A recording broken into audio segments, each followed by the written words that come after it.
You know, there are those times where you cannot get a particular meal or food out of your head and you just dream about it. Well, that's been me over the last week or so. I keep thinking about paratha. So paratha is a Trinidadian flatbread. It's flaky, it's delicious, and I love making it. So I've been thinking though about making a cheese one, you know, stuffing it with cheese, and I don't even know if it would still be called a paratha, but I thought I'd give it a go anyway. So I've made the dough, which is a lovely soft dough, such a nice one to work with. And it just needs resting. It doesn't need to rise because it's not got any yeast in it. Oh, incidentally, a great kitchen hack is to use a shower cap to cover your dough when it's rising or resting, and actually even any other food. They are so cheap and they are easily washable and reusable, and they are also really the perfect size for a big bowl. Sorry, getting back to the paratha. This is for the filling now. So most people, when they're making this, use a different type of fat. I have always used butter. I prefer the flavour of it. I think it makes it a softer, flakier bread, and it's also a better ingredient. Normally I just make sure it's softened with a little bit of light olive oil, but for this time I have melted it and added a couple of garlic cloves and some dried parsley, and that then will get brushed on to the paratha before it's then rolled up.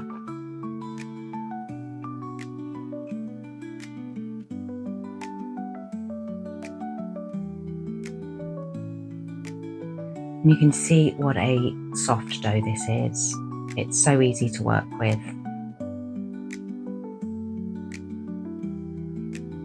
And I've just separating it into 8 bits, rolling those out, rolling them into balls, and before I then roll each one out.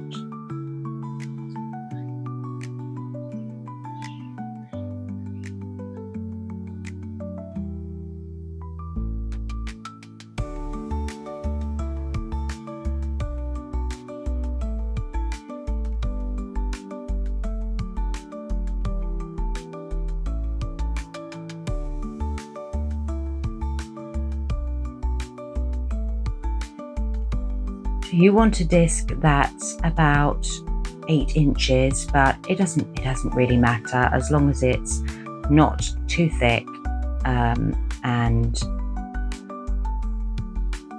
it's got a roughly round shape.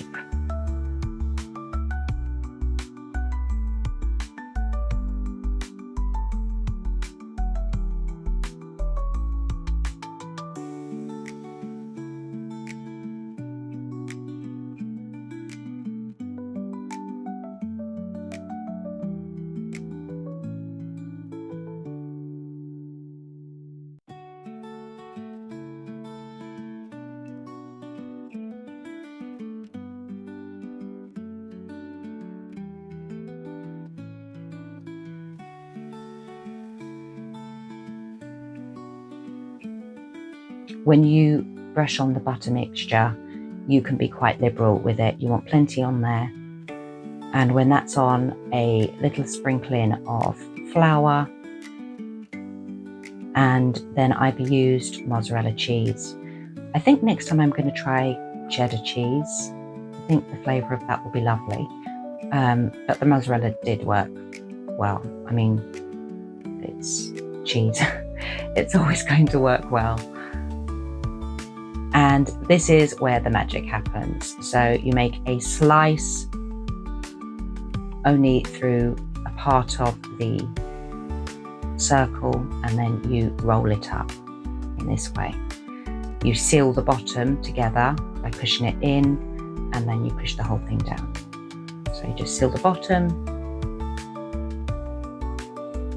And I'm just tucking some of that cheese in so it doesn't all spill out, but it didn't really matter. It did all stay in really well. Push it down, and that's it. This is it from a slightly different angle so you can see it a bit better. Rolling it out.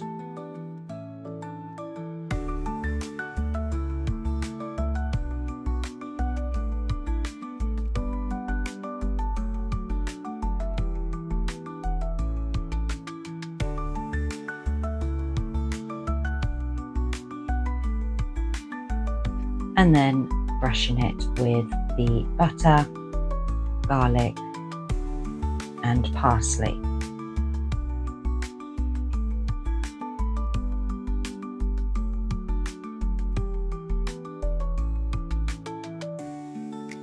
A nice coating of cheese, and then cut through and roll up into like little triangles as you go round.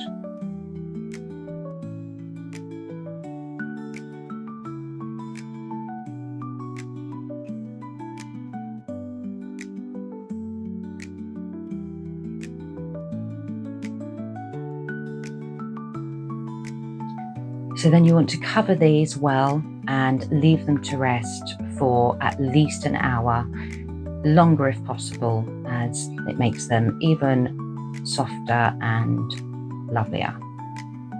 And then it's just rolling them all out. And don't worry about the filling coming out. It doesn't really tend to, and even if it does, it doesn't matter. But they just get rolled out to about a 9-inch disc again, as before, maybe a little bit less, maybe a little bit more, depending on how evenly I've cut the dough.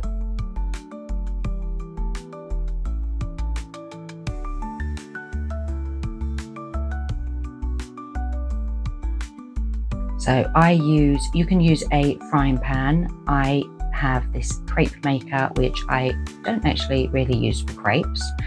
I use it all the time for flatbreads and various things like that, and it works so well. So not expensive as well, but I thought when I got it would be a gadgety thing. It's really not. I do use it, and it cooks really well. So the paratha goes on, and you want to cook each side for a couple of minutes, and then you'll want to brush the sides with just a little bit more butter. I didn't use the garlic butter for this, but you could do. I just used some plain butter. As you can see, it begins to puff up with air and is nice and golden brown on both sides. And that's really it. Just cook each one in the same way. Brush a little bit of oil if you need to onto your pan. Cook each one for a couple of minutes on each side, a minute and a half to 2 minutes on each side. And then to keep them warm, put them in some tin foil, cover them, and that makes them even softer while you're waiting to eat them. These actually turned out so well. They were delicious, really delicious. And so I definitely recommend them. If you do give it a go, then please let me know how yours turned out. Don't forget to like and subscribe, and check out our website where you'll find recipes like this one and many others. Thank you so much for watching, and I hope to see you again soon.